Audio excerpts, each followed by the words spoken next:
What's up everybody, c'est Kamal, fondateur de séductionbykamal.com. Alors aujourd'hui, comme promis, on va partager avec vous une interview. Donc Hatim a eu l'idée de me poser des questions, de faire une interview brute. C'est des questions en fait que je connais pas et j'ai préparé sans t'en faire part. Qu'il a préparé sans me faire part parce que je lui ai demandé comme ça, c'est plus fun, c'est plus fluide, c'est plus intéressant quoi. Et donc on va essayer de faire le minimum du montage possible, comme ça vous allez voir la version brute directe. Et puis voilà quoi, on va commencer dans quelques instants. J'espère que vous allez apprécier et amusez bien les amis.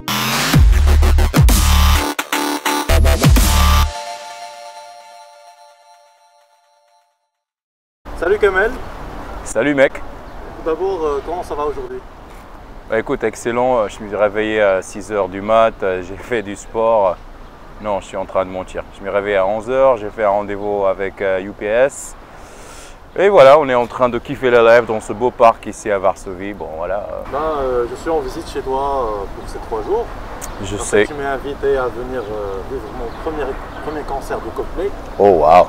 Et je te remercie vraiment d'avoir partagé avec moi ce grand moment de magie, tout simplement. Je t'en prie mec.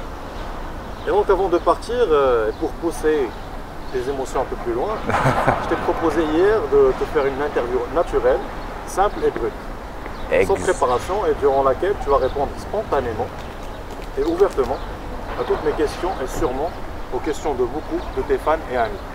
Excellent, let's go. Kamel, je sais qu'aujourd'hui tu t'es aventuré dans beaucoup de choses et tu as pu réaliser pas mal de beaux projets, mais tout a commencé avec SBK.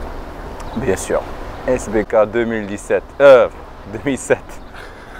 Je dis toujours 2017. C'est un problème avec 2007. Ouais, je sais pas pourquoi, mais bon.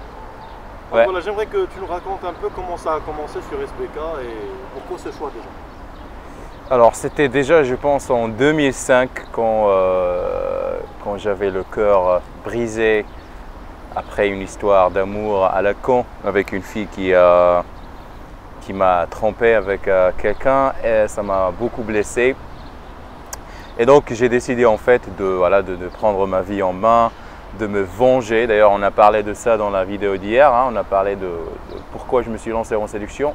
Et donc c'était l'idée en fait, j'ai décidé d'apprendre à séduire, j'ai décidé de manier des techniques de drague et tout ça pour devenir bon avec les femmes et ensuite briser leur cœur, ce qui était complètement stupide, mais c'est ça en fait. Et donc après 2 ans de lecture, de pratique et tout ça, donc j'avais une sorte de bagage, une sorte de connaissance que je voulais tout simplement partager avec les autres parce que je me disais que probablement il y a pas mal de mecs qui sont un petit peu dans la même situation, c'est-à-dire qui ont le cœur brisé, qui ne savent pas quoi faire, qui veulent prendre leur vie amoureuse en main et tout ça et tout ça.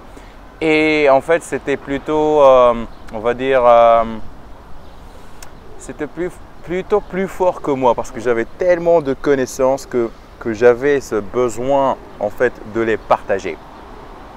Et en vers 2006, 2007, en fait, c'était quoi, la DSL qui débarquait en fait pour la première fois dans les maisons et tout ça. Et c'était super excitant de surfer sur Internet en illimité et j'avais beaucoup de temps en fait à part MSN et tout ça.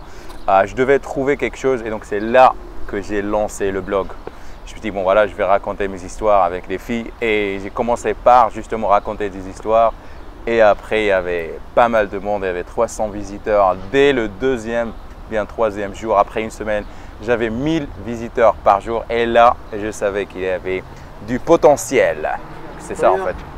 Qu'est-ce qui t'a fait comprendre que c'est quelque chose qui peut bien marcher? Bah écoute, en fait j'avais écrit des articles merdiques en fait, avec beaucoup de fautes d'orthographe et tout ça, mais quand même il y avait du monde en fait qui réagissait avec le contenu que je proposais, même si c'était des articles voilà, vraiment catastrophiques. Mais les gens ils me supportaient en fait, ils me disaient oh, putain, cool, génial l'idée, vas-y, continue comme ça. Et en fait, ils ont commencé à me poser des questions. Donc voilà, je connais cette fille, je ne sais pas comment l'aborder et tout ça. Donc moi, je faisais des recherches, j'apprenais des techniques au fur et à mesure. Je sortais dans la rue pour voilà, pratiquer et c'était ça. Hein. Parce que moi, j'apprenais comment séduire et je partageais tout ce qui marchait. Et ce qui ne marchait pas. Et voilà quoi, donc c'est ça en fait, c'était l'interaction des gens avec moi. Ouais, je m'en rappelle. Et donc tu as tout lâché, une carrière peut-être dans une boîte allemande ou polonaise, et tu as choisi de croire en un projet. Un blog, tout simplement pour en faire ta seule source de revenus. C'était très audacieux, tu ne trouves pas? Bien sûr, mais bon, ça, j'ai quand même fait 2 ans en faisant d'autres trucs, hein, parce que je faisais mes études en master, marketing, je faisais des stages en Pologne, le stage à Berlin et tout ça. Et donc, je ne comptais pas. En fait, quand j'ai décidé d'en faire une carrière, c'était en 2010. Donc, je me faisais chier en fait. À Berlin, j'étais dans mon bureau et je passais 8 heures à rien foutre en fait, parce que c'était tellement chiant ce travail et c'est là en fait que j'ai décidé de tout simplement dire bon voilà, il y a ce monsieur qui passe sans problème. Bon, c'est ça, hein, c'est ça une interview brute, c'est ça? C'est ça le live. Et donc, qu'est-ce que je disais? Ouais, je me faisais chier, c'était je pense, au printemps 2010 ou 2011. Et c'est là que j'ai dit, voilà, parce que j'ai passé tellement, je me suis amusé comme un petit fou en Pologne, que je me suis dit, bon voilà, il faut que je revienne et que je monte un truc et voilà, vivre de ma passion qui était en fait l'écriture et sortir, faire des rencontres, voilà, avec des étrangères. Et des étrangers aussi, hein. On est en 2017. Hein. T'ayant accompagné depuis les tout premiers débuts, SBK est parti d'une idée de vouloir importer tout ce qu'on pouvait voir du fameux The Game américain et le réussir au Maroc et en France. Il fallait donc le démontrer, de le voir sur la télé ou sur Internet. Comment tu as pu en faire une réalité sur le terrain? Wow. Bon, je pense que pour en faire une réalité, c'était très simple en fait. Il fallait, bon, putain, il y a une mouche qui, oh fuck, bref. Donc en faire une réalité à partir du game, parce qu'en fait c'était un mouvement, on va dire, international. Il y avait déjà beaucoup de gens qui ont lu le livre The Game de Neil Strauss, et en fait il y avait même une sorte de série télé-réalité. Quoi? Ah ok. Une sorte de série télé-réalité, c'était de Pick-up Artist avec Mystery, et donc c'est le mouvement qui s'était un petit peu, on va dire, démocratisé. Hein. Il y avait cet impact du média qu'on appelle mainstream média, hein, les médias classiques qui ont un petit peu popularisé le mouvement, et les gens ils disent bon voilà quoi, c'est un truc, il y a un truc qui se passe, c'est quoi ce truc de game? Il faut que j'apprenne plus. Et donc là, les gens ils ont commencé en fait à taper des questions sur Google. Et comme mon site et d'autres sites étaient bien référencés, donc c'était facile en fait il fallait par exemple taper une question genre comment embrasser une fille, et hop, il y avait les sites qui traitaient les thèmes de séduction qui apparaissaient en première page de Google. Et après en fait les articles étaient, on va dire, parce que la plupart des blogs, ils n'étaient pas des blogs professionnels, tu vois. Chacun avait ce genre, on va dire, cette touche personnelle. D'ailleurs, mon blog ou bien mon site, c'est Séduction by Kamal. Donc, il y a mon nom dedans, c'est personnalisé. Donc, j'avais mon style d'écriture, mon style d'apprentissage, mon style voilà, d'apprendre au monde l'art de la séduction. Et c'est là, en fait, que les gens ont quelque sorte connecté avec les blogueurs ou bien avec les rédacteurs et tout ça. Et je pense que c'était l'impact le plus intéressant. En fait, c'est ça la puissance d'un blog, c'est la voix personnelle du blogueur. D'ailleurs, les premiers objectifs étaient de montrer que des techniques et méthodes marchent sur des filles en sortant gagnant avec un numéro de téléphone ou un kiss close. C'était une sorte de bataille. Hein. Ouais, en fait, alors moi j'ai une approche un peu différente, ok? Donc moi je me casse pas les couilles à faire des caméras cachées, parce que déjà les caméras cachées qu'on voit sur YouTube, c'est des fakes. Donc c'est des actrices et des acteurs, et c'est connu. Hein, donc, et moi en fait j'ai pas le temps pour faire ça. Donc parmi les apprentissages que je prône sur le blog, c'est d'avoir un style de vie. Et si pour moi c'est sortir, faire des rencontres, faire des caméras cachées et passer toute la journée pour chercher la parfaite interaction, c'est stupide, c'est con et donc j'ai pas à me justifier. Donc c'est ça en fait, c'est aussi une leçon de séduction que j'essaie d'enseigner, c'est en fait d'être le prix. Si je dois me justifier et montrer au monde voilà, que je sais, que je connais les méthodes et tout ça, donc ça veut dire que j'essaie d'envoyer un message qu'en fait je suis tellement loser que je dois prouver que je suis bon avec les femmes. Donc moi, ça se voit en fait. Moi j'ai des clients super VIP qui viennent ici pour des week-ends en coaching. Ils ont vu, on peut les contacter, je peux vous donner leur numéro de téléphone, vous pouvez les appeler et leur dire bon voilà comment ça se passe avec Kamal et là vous allez avoir votre réponse. Bon, sincèrement, quel était le déclic qui t'a fait comprendre que la séduction c'était beaucoup plus que ça? Beaucoup plus profond qu'un simple petit jeu pour prendre un numéro de téléphone Alors c'est une question intéressante parce que je pense que dans la vie d'un homme, il y a un moment, on se réveille, on se dit ah, qu'est-ce que je suis en train de foutre dans ma vie? Bon, le déclic pour moi, c'était en fait lorsque j'ai couché avec deux filles en même temps, c'était une blonde et une brune. Je me suis réveillé le matin, il y avait cette blonde à ma gauche, cette brune à ma droite.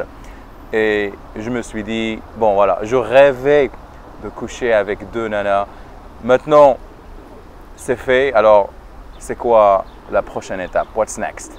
Et je me suis dit, bon voilà, et à partir de ce moment, je me suis rendu compte que voilà, c'était, je dirais pas une perte de temps, parce que quand même les interactions, non seulement on devient bon en séduction, mais on devient bon tout simplement en société, d'accord?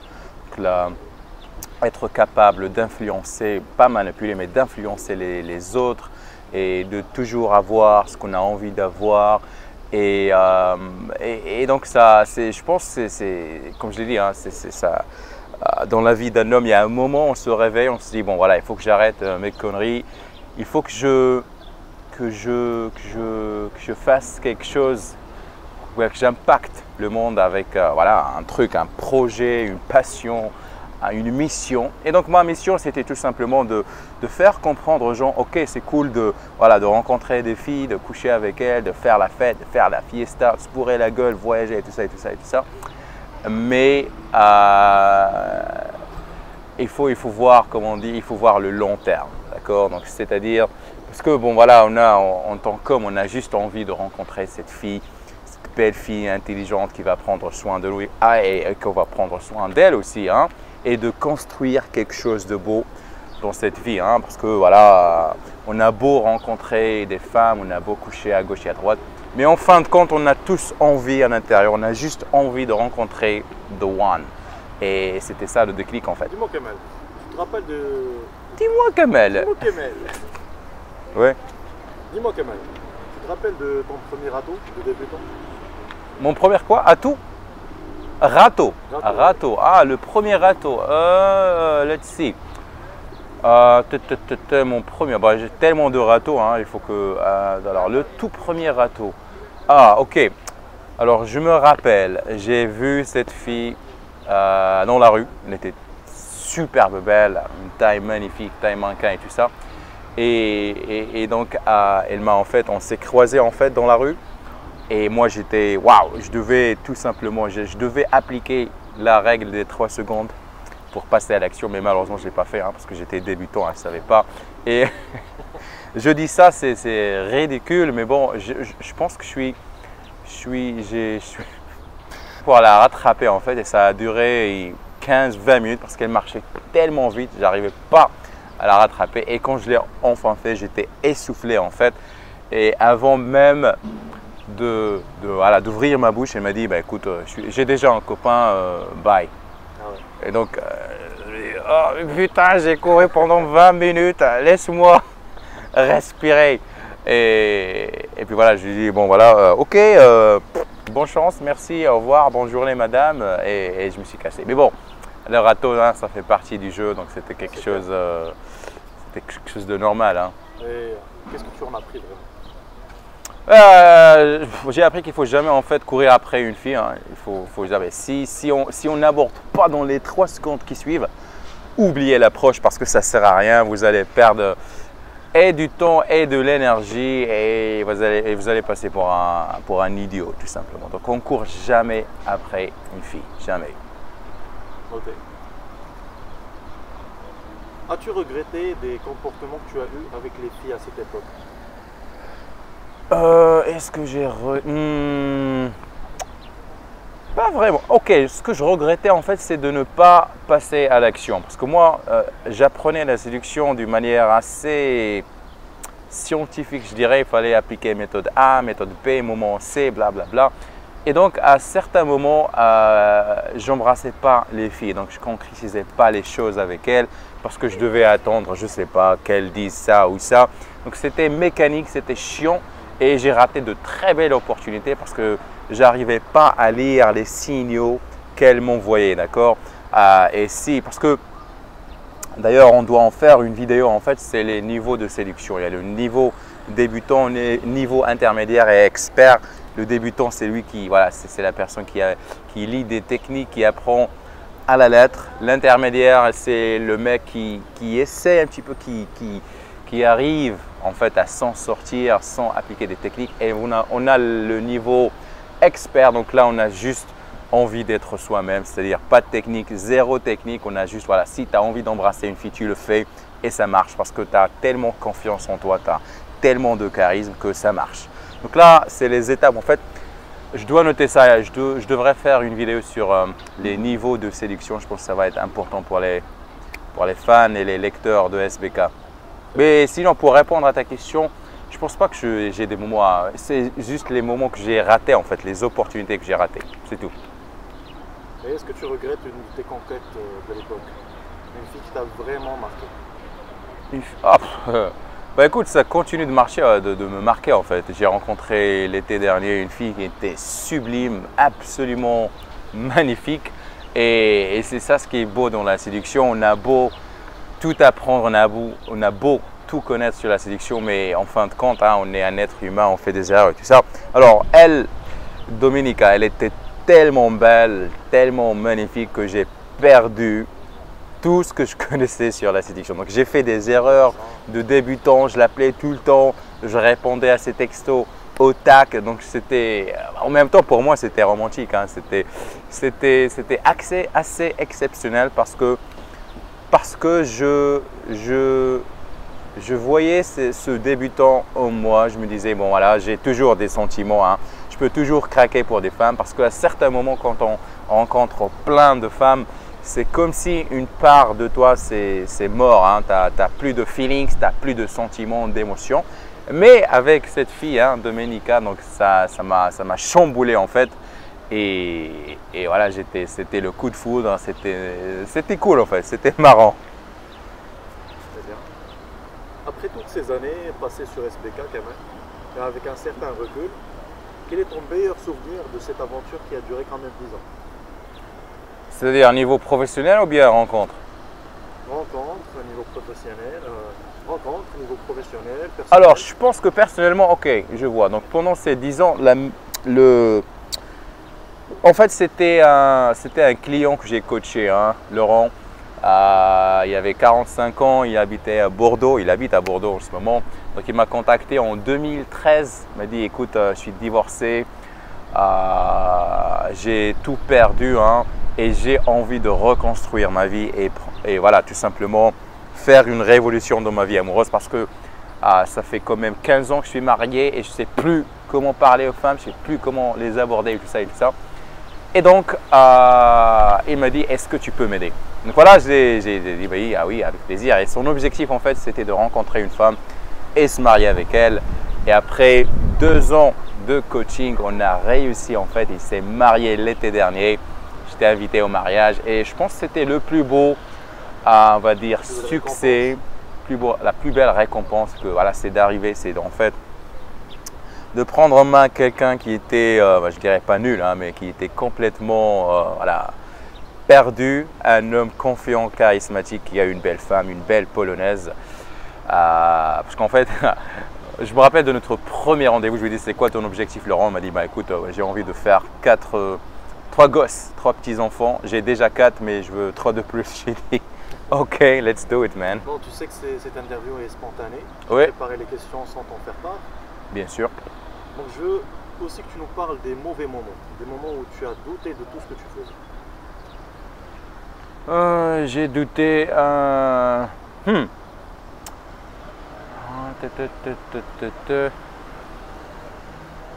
Je pense pas que j'ai... Bon, on a des doutes, hein, c'est normal, mais étrangement, hein, j'ai jamais eu de doute. Hein. Parce que bon, SBK en fait, j'ai réalisé presque tous mes rêves grâce à SBK, hein, grâce au blog. Donc, non, j'ai pas de doute, mec. Je regrette rien. Très bien. Donc, raconte-nous un peu les meilleures anecdotes que tu as eues durant ces 10 ans. Oh, mec, on pourrait y passer des heures et des heures. Les meilleures anecdotes. Ah, waouh. Alors, j'essaierai de me rappeler d'une. Les meilleures anecdotes. Bon, niveau séduction ou bien juste anecdote? Tout confondu. Tout confondu, ok. C'est une expérience. Waouh, 10 ans, mec, 10 ans. 10 ans, ouais.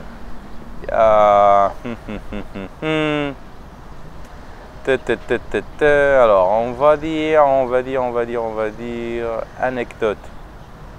Anecdote. Je pense que c'était, ok, puisque tu es là, hein, je pense que c'était en 2012. Tu me rendais visite, hein, pour l'Euro 2012 ici en Pologne. Et on était au club Opéra. Et il y avait 3 filles qui m'intéressaient en fait, en même temps. Et je voulais les draguer toutes en même temps. Et je pense que c'était là que je t'envoyais. Je te disais, allez, tu vas occuper celle-là, tu parles avec elle pendant 10 minutes, je parle avec l'autre. Et donc c'était quoi? C'était le management des filles. Et je pense que c'était marrant parce que je montais dans le premier étage, hop, tu parlais avec l'autre fille. Je dis, ok, c'est cool. Là, je descendais, je parlais avec l'autre. L'autre était aux toilettes. Je disais à l'autre, écoute, je devrais aller aux toilettes. Salut, bye, je t'appelle. Hop, je parlais avec la 3e fille. Donc c'était un triangle. Et malheureusement, en fin de compte, voilà, je suis rentré bredouille, hein, parce que c'est toujours comme ça en séduction. Quand on essaye de tout niquer, on se finit par se niquer soi-même. Et je pense que c'était marrant, hein, le fait de faire ce triangle de communication avec ton aide, hein, parce que tu as fait le wingman parfait, hein, en occupant les filles.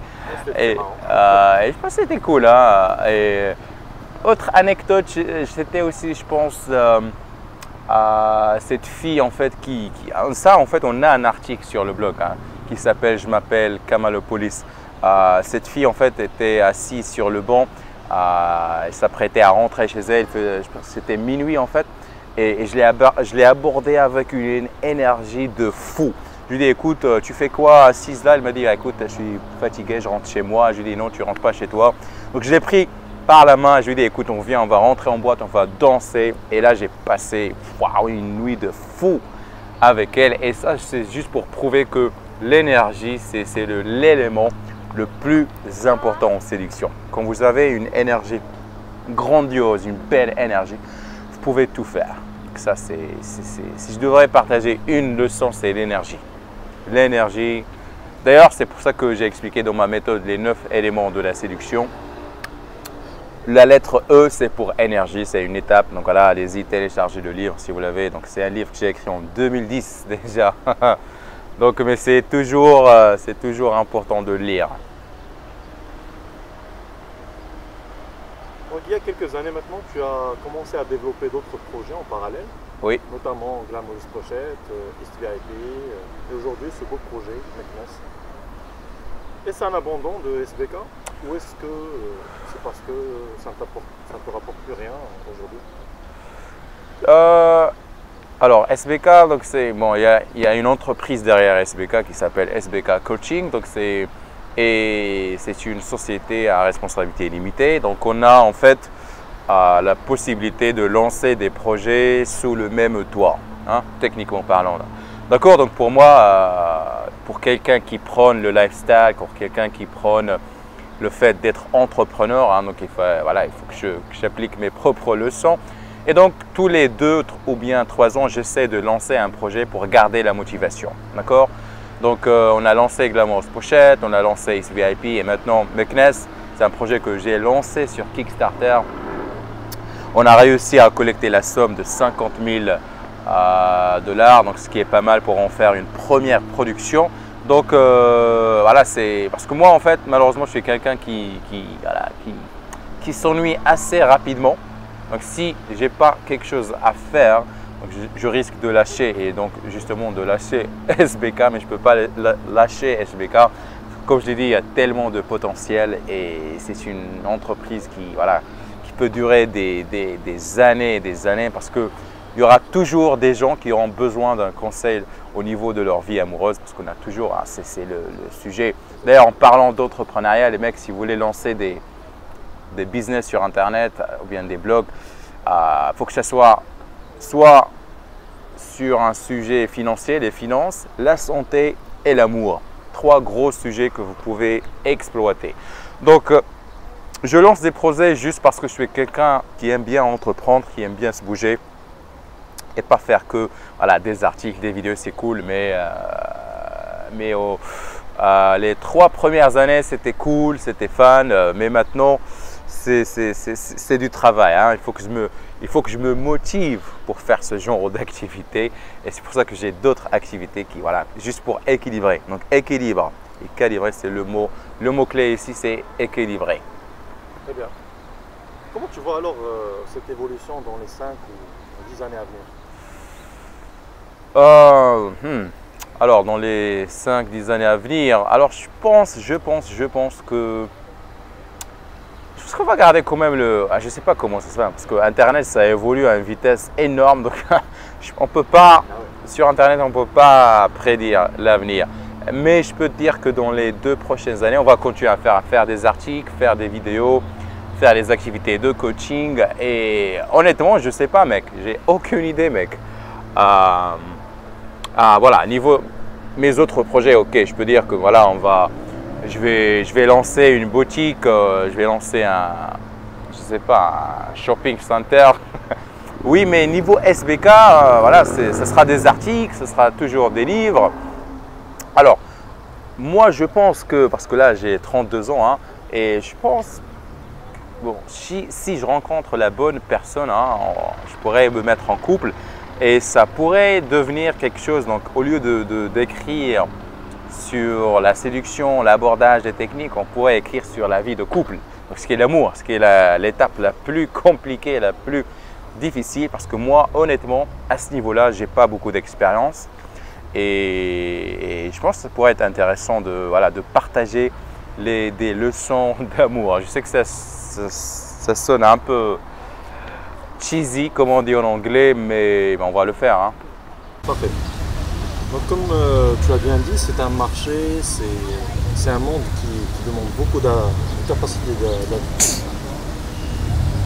Donc, comme tu l'as bien dit, c'est un marché, c'est un monde qui demande beaucoup de capacité d'adaptation. Donc, quels sont tes secrets ou méthodes pour rester dans le bain ou dans la compétition?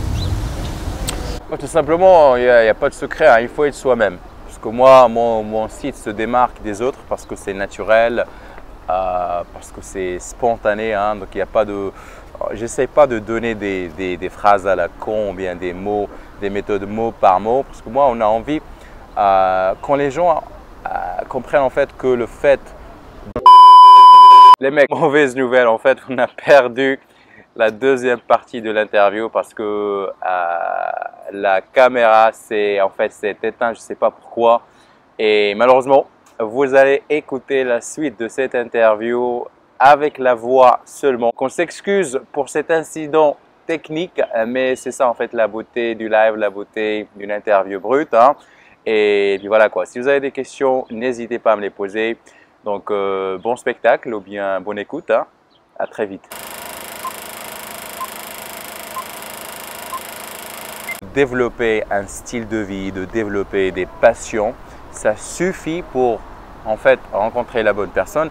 Eh bien les gens, c'est facile à faire, il faut juste s'appliquer, il faut juste avoir cette volonté, cette envie de changer, de prendre sa vie en main et voilà, et le truc est fait. Donc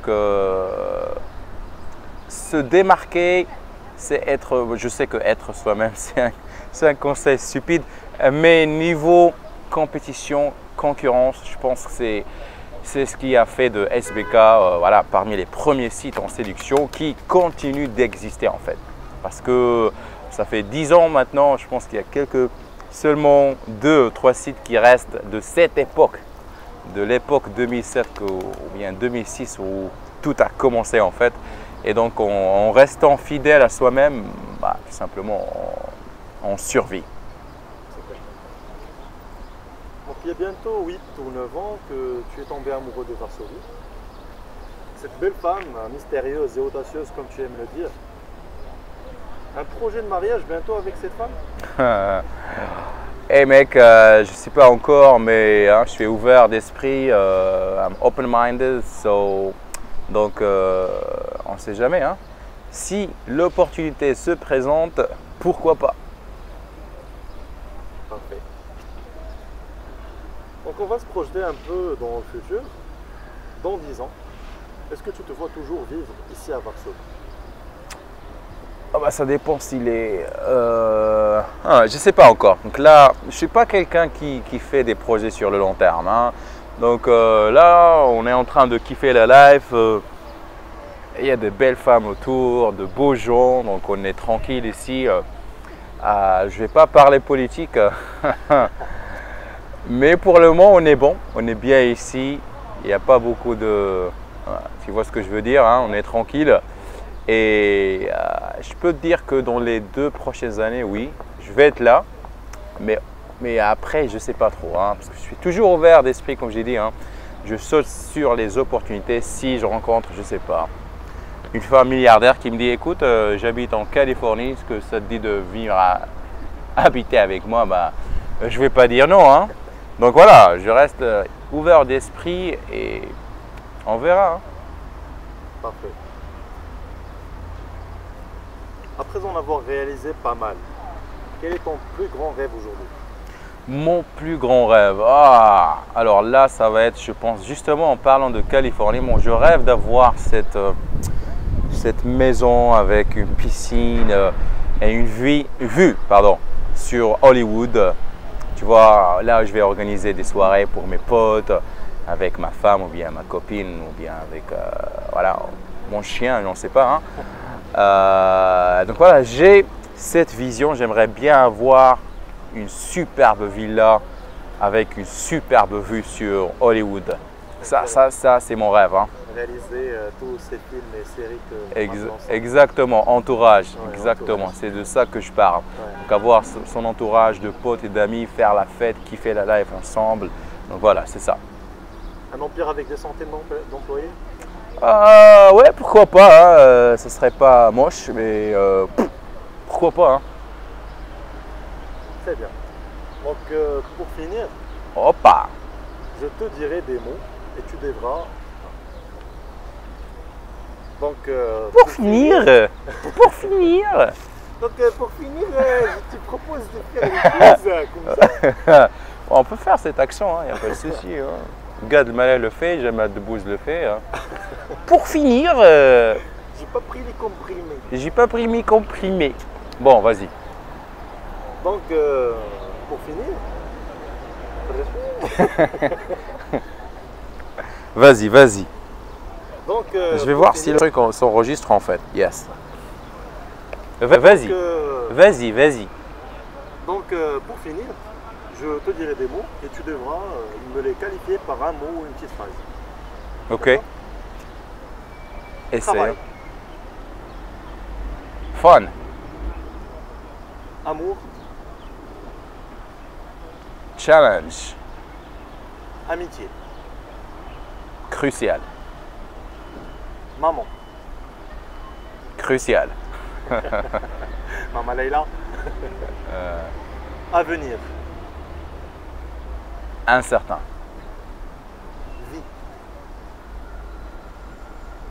Vie. Bah, vie, c'est la vie, mec.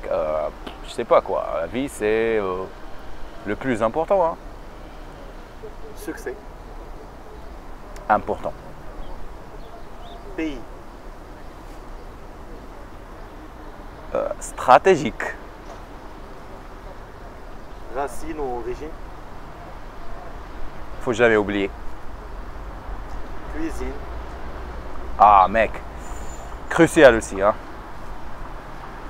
Loisir. Must have. C'est obligatoire. Voyage. Obligatoire, la même chose. Et finalement, confiance. Crucial. Je Je pense que tous les trucs que tu as dit, hein, crucial. Hein, je ne sais pas qu'est-ce que j'ai avec ce mot, mais la confiance, c'est la base de la base. Donc, d'ailleurs, c'est pour ça que j'apprends aux gens à séduire d'une manière naturelle, parce qu'on commence par développer sa confiance en soi. Merci beaucoup Kamel d'avoir ouvert ton cœur à ces gens qui nous regardent. C'était très vrai et émouvant. Et cool, merci encore et très bonne continuation pour tous ces projets qui font partie de toi et auxquels tu crois. Ok. Et pour finir, merci de rester fidèle à notre amitié. Je t'en prie mec, ce fut un plaisir. Voilà les amis, et j'espère que vous avez apprécié cette interview brute. Et derrière moi Hatim qui m'a posé les questions. Donc si vous avez aimé l'interview, merci de faire un petit like. Abonnez-vous à la chaîne pour recevoir mes prochaines vidéos. D'ici là, prenez soin de vous, restez gentlemen. Je vous dis à très bientôt. Peace. Let me get a good look at it. Ooh, so thick. Now I know what it costs.